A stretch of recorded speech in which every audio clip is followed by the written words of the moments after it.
Hello everyone, welcome to the course on digital electronics. Myself Dr. Mohammad Rasid Ansari. So I am taking this course on digital electronics.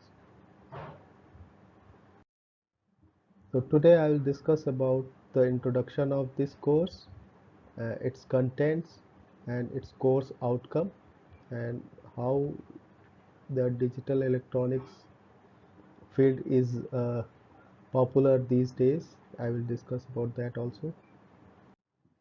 So lecture 1. So digital, first thing comes about the digital versus analog. So you can see the image of a thermometer here. So this is everybody is familiar. Earlier in every house we have to use this type of thermometer, but nowadays you can find the thermometer. This one is analog. Now we have a digital thermometer nowadays. Okay, so you can see that uh, the things at our home is replaced from the earlier that we used to have an analog devices with the digital devices. So you can see here the thermometer, it gives you the temperature of any human body or uh, anywhere you place it. So this is a mercury thermometer. So with the temperature, the mercury rises, and with the calibration, we can predict the value of the temperature. So you can see you required a particular angle to see how much thermometer has raised because of the temperature, and small children, for example, if your child is if any person is of class 1, he cannot tell you the exact value, but if you show this digital thermometer to any class 1 student, he can tell what is the value, right? So digital things, you can see that it can be it is giving you more information, and which is easily understood by everyone compared with the analog one. Okay, take another example of digital systems. This is the digital camera. Okay, so you can see that earlier we have a very bulky camera which is used to required a photosensitive film is there. Okay, we have to make that we call as a negative, and then we make the photo from developing from the negative, okay, which we call as a positive image. So it is very time consuming process, and also the cameras are bulky, the lens are bulky, and we cannot transfer the signals from one place to another place easily. Now you see that this digital camera is a versatile need, and you can find this digital camera in various in any mobile phone that you are using. This digital camera is one of the most important features that we have. So you can see that here we have this IC or a chip, which is your digital chips, and this comes into existence and very handy and very small size only because of the advancement in the digital electronics. So analog signals are those whose magnitude varies continuously with the time, and if we do any analog processing, so we give analog signal and then we have this analog output. Digital systems whose output varies at a discrete voltage levels and commonly called as high or low. So anything which we can represent in a number, we can then convert that into digital form. For example, if you have any digital image, okay, so suppose we have black and white image, so we can give the numbering to black and white color, and then we can convert that into a digital form very easily. So anything, any systems that we have, we can convert that into digital if we can give assign a numbers to it, right? So this course basically deals with the introduction of the digital electronics and its applications and the types of digital system. So the benefit of this digital, why we are studying this subject. So there are various applications and advantages of digital compared with the analog system. You can have the reproducibility. Digital systems can be reproduced very easily, and it will be cheaper in that also. Not much affected by the noise. Our digital systems are more immune to the noise compared with the analog systems. And most important feature, these are programmable. Means if we want to enhance our system, we can do the reprogramming and we can enhance it. Ease of the design, we have many tools available in the market where we can design these systems easily. It is more robust, does not wear and tear with the time. We can store and transfer information very easily. So this is also one of the most important property of the digital systems, that we are making our system digital. The speed of operations is, the digital system are more fast, and economically we have, it is very low cost compared with the analog systems. So that's why we are, uh, whatever the systems existing with us earlier, we try to convert that into a digital systems. So the course outcomes of this course, after completing this course, student will be able to understand the number system, their transformation used in computer system, and minimization of logical expression using Boolean algebra and K-map. So Boolean algebra basically deals with the variable that can take only two values, either high or low, 0, or we represent that as by 0 or 1. And K-map is one of the method for minimization any logical expression. So the first thing that we required is the number system. So if we know the number system, means binary number system, hexadecimal, octal, or how we represent various number system. This we discussed in unit 1, and which is also your course outcome 1. Course outcome 2 is analyze, design and implement combinational logical circuits. So there are two types of logical circuit. One is the combinational, another one is the sequential logical circuit. So we'll see the designing and analysis, and how we going to implement this by using logic gates.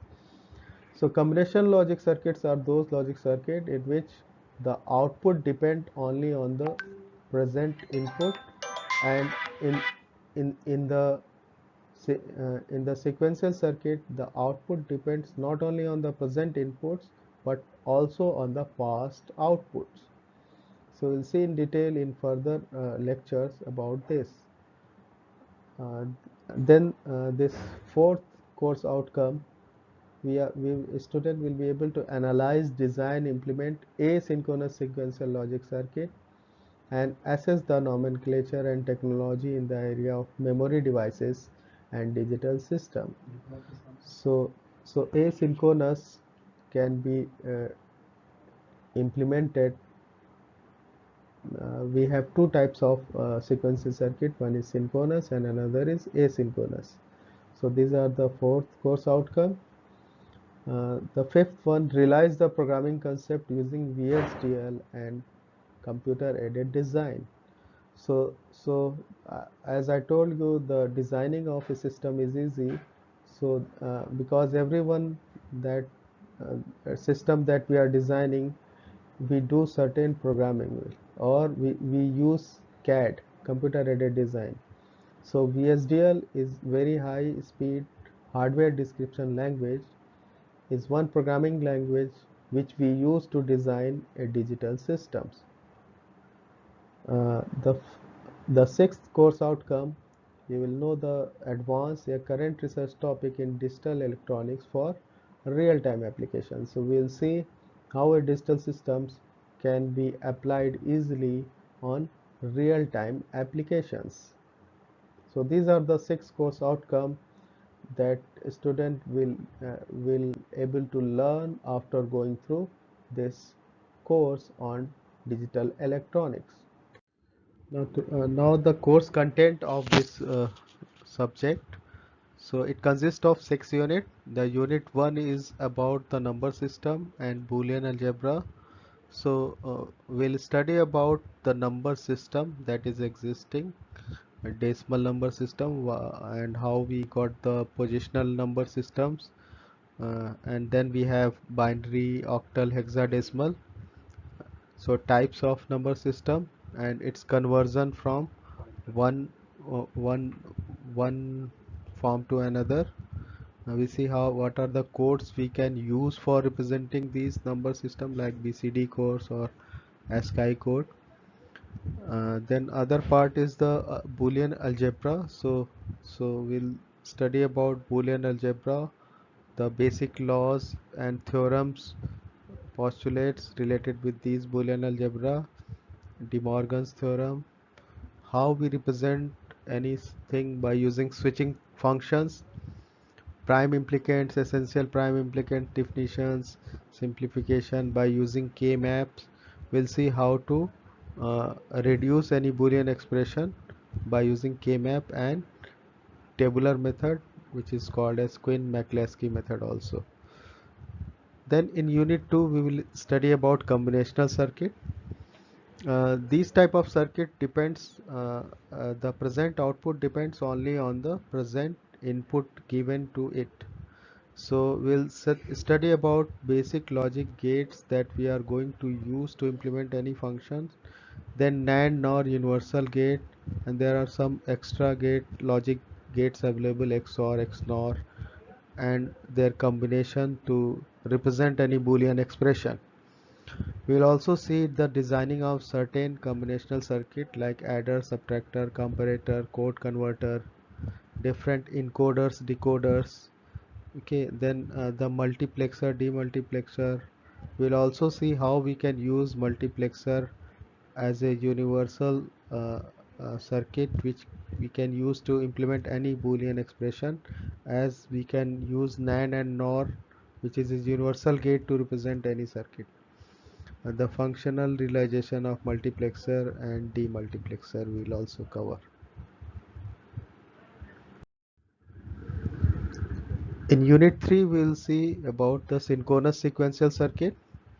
A synchronous circuit is basically is a circuit in which the present output depends not only on the present input but also on the past outputs. So we required a memory element to save the outputs. So we see how latches and flip-flop can be used to design a memory. We'll see specifically SR, D, JK and T flip-flop. We'll see how to design any synchronous sequential circuit like counters, shift registers, and then how we design finite state machines, Mealy and Moore machines, and the analysis of synchronous sequential circuit by using state diagram, state reduction, state assignment, and we'll see many examples related with this in unit number 3. Unit 4 will go for asynchronous sequential circuits. Sequential circuits are of two types. Synchronous sequential circuit in which all output of each flip-flop changes synchronously at a one clock, at a specified clock. In asynchronous it is not like it can change uh, by a ripple, or you can say uh, asynchronously. We do not supply the same clock to each of it. So analysis of asynchronous sequential machine, state machine will see. We'll also see how the logical families we are going to implement, how TTL, DTL, ECL, CMOS logic families, the memory of RAM and ROM, means how we design the memory elements.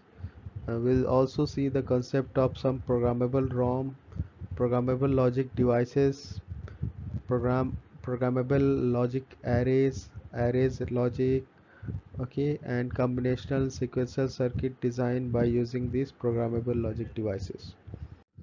In unit number 5 we'll discuss about the hardware description language.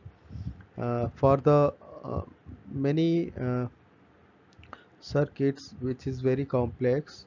Now the designer use this hardware description language for representing any digital circuit. And this we go up to, we'll see mainly the VHDL, which is very high speed uh, hardware description language. And we'll see what how we can represent variable signal and constant arrays in VHDL, various VHDL operator description, then modeling flip-flop using VHDL, and we'll see VHDL model for multiplexing, sequence machine, and counter design. And in the last unit, we'll see the recent advancement in the field of digital electronics. So we'll see what are the programmable logics and FPGAs that are available and their real-time application. So this is all about this course. Uh, for the reference and so the books that we should follow is Morris Mano for digital design. Okay, for HDL programming we'll use VHDL primer. There are certain other books, AK Mani and Floyd Thomas Floyd, we can use for this digital fundamentals. So thank you, meet you in next lecture.